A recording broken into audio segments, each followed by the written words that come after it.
Welcome back to Futures with Ben Lichtenstein. I'm Kevin Hinks, sitting in for a vacationing Ben Lichtenstein. We've got housing starts and PPI data being released. To help me break that down, let's bring in Mr. Scott Bauer, CEO of Prosper Trading Academy. Look at us, Scott, two old broken down seaboat traders talking futures. Good morning. Wow. Good morning. How do they let Ben out on vacation? How do they let him out? He's in the closet. That's what I figured. He's in the back room locked up. We got him. Yes. So, Scott, one of the conversations we've been talking about this morning is this trade between the U.S. dollar and gold relationship, and how that inverse relationship that we've seen in the past has all but broken down in the short term. Sure explain to our viewers why you think that's happening. Try to explain, because it's a head scratcher.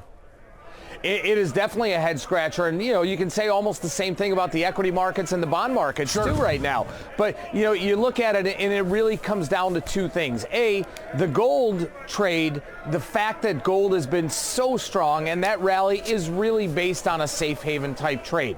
Now, people look at the dollar as a safe haven also, but I look at it from a different standpoint. The way I look at the dollar is look at the rest of the world currencies. Look at the yen, look at the yuan, look at the euro. And if you look at the economies in the rest of the world, quite frankly, they're awful.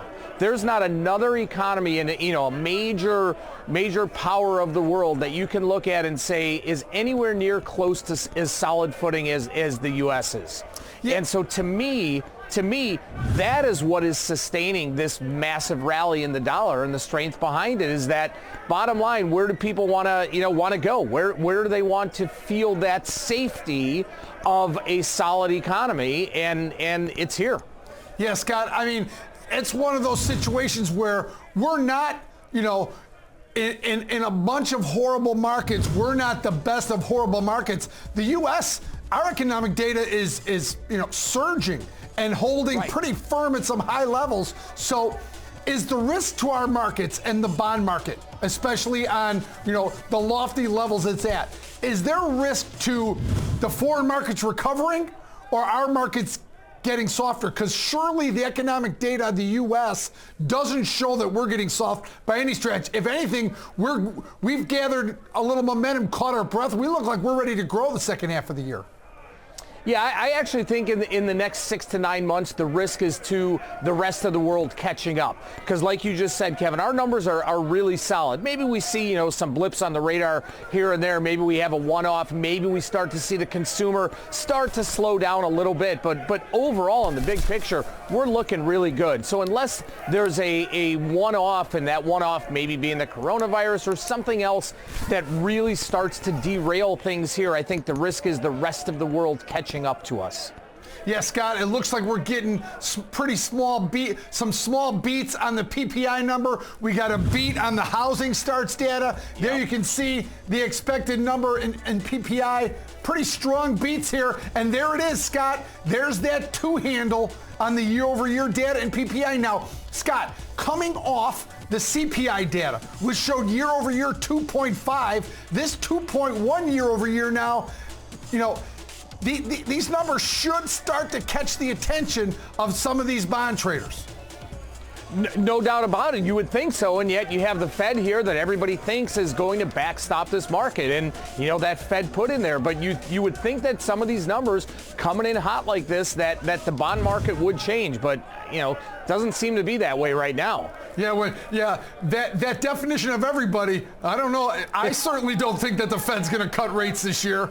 I'm sure you don't, because we just don't see it in the data, right? And Jerome Powell has not said that he's going to cut. He's not said he's leaning. He's been actually intentionally vague, and I think he's letting these markets play out. And I think, we look for overboughts and bubbles and things like that, and I don't know if it's stocks, but I certainly think there's some overbought in these bonds, and boy, there's a reckoning coming someday. I don't know when that is. I don't know from what level it is, but these bonds can't stay at these levels for very long. It's going to be really interesting unless the economic data changes in the U.S.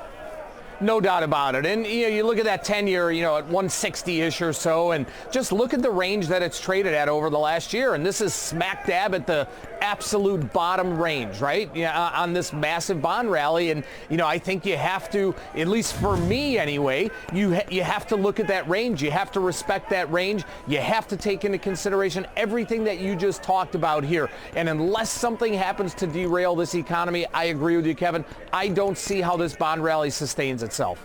And Scott, here's the thing.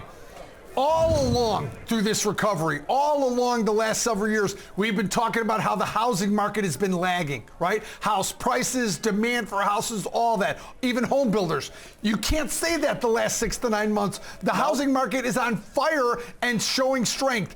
Isn't that the final domino to drop before inflation starts coming in? And with this CPI year over year at 2.5, and now the PPI 2.1, all these numbers from the housing data now to the inflation numbers coming out of CPI and PPI has got to start catching people's attentions.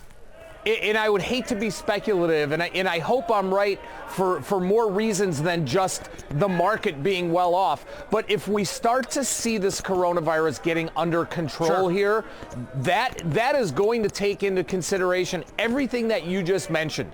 The housing starts maybe being the last piece of the puzzle here. And if we start to see that the risk abate from that, man, this economy, as good as it's humming right now, and I'm not going to say it's overboard, we're not to the point of inflation yet, but as good as it's moving around right now, if you take that risk off the table, I don't see how bonds go any higher. I see rates actually going up in the future this year rather than a rate cut. Scott, yesterday's trade was a little different than some of the other trades because it wasn't necessarily a spreading of the coronavirus or a decreasing, but it was the economic effect of the coronavirus that hit the markets, right? Apple's announcement and things like that. It was more coronavirus's effect on companies and economies than it was the actual spread of the virus. So it was a little different trade yesterday, wasn't it? It really was. And I was talking to a lot of people yesterday about this, that if this would have been 4 weeks ago where Apple or another major company came out and talked about this fear of the virus and supply chains, we could have been down 1,000 points yesterday. But the market is now getting a little bit immune to this. And I think the market expects more companies to come out. They expected, maybe not Apple, but someone to start to say, okay, this is filtering in to economic conditions here. So I think that the reaction yesterday of S&P's, barely being down, NASDAQ eking out a gain at the end of the day, the Dow down, less than 200 points, I think you're starting to see that immune condition to this.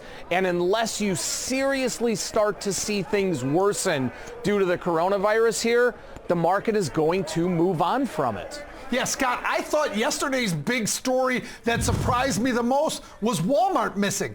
I mean, I fully expect what's going on in China and the coronavirus to affect Apple. Now, it was a little bit different of a story because it's not only affecting demand, but it's affecting supply and demand in Apple products. But I thought really Walmart's problems were more significant, but Walmart rallied on that news, Scott. So it looks like here, though, bonds are starting to extend some of their losses on the downside as these markets consume and digest some of the data out of the PPI. This is going to be an interesting day here, Scott. It's one that you're going to want to watch from bell to bell.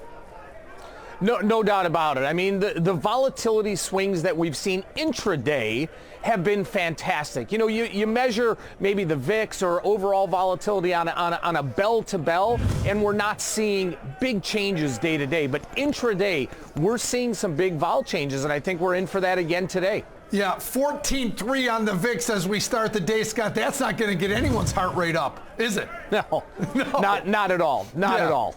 Exactly. So this is going to be an interesting day because this is a day that could start off quietly and then finish with a roar as some of these markets digest some inflation data that looks like it's taken some of the risk out of this overall market and some definitely I think it's going to affect the bonds, both the 30-year and the 10-year today. This is going to be a day that we're going to be watching. It looks like, but that being said, E-minis are up 9. They were up 10 pre-PPI. So, but here's my point, Scott. At what point does a rising 10-year, if and when it starts to rise, and we don't know that for sure, at what level does a rising 10-year yield start to get your attention? Probably when we get back to some midpoint of this range that we've been in. So, 160 being the bottom, let's call 190, 195 being the top of that range. Once we start to hit the 170, 175 area, I think it will absolutely start to flush out some of the traders that have been in there on this long side, and you could really see then a rally in rates, in a very short period of time. All right, Scott Bauer, CEO of Prosper Trading Academy. Thanks always for coming on the show. Thanks, Kevin. Good seeing you, buddy. You too.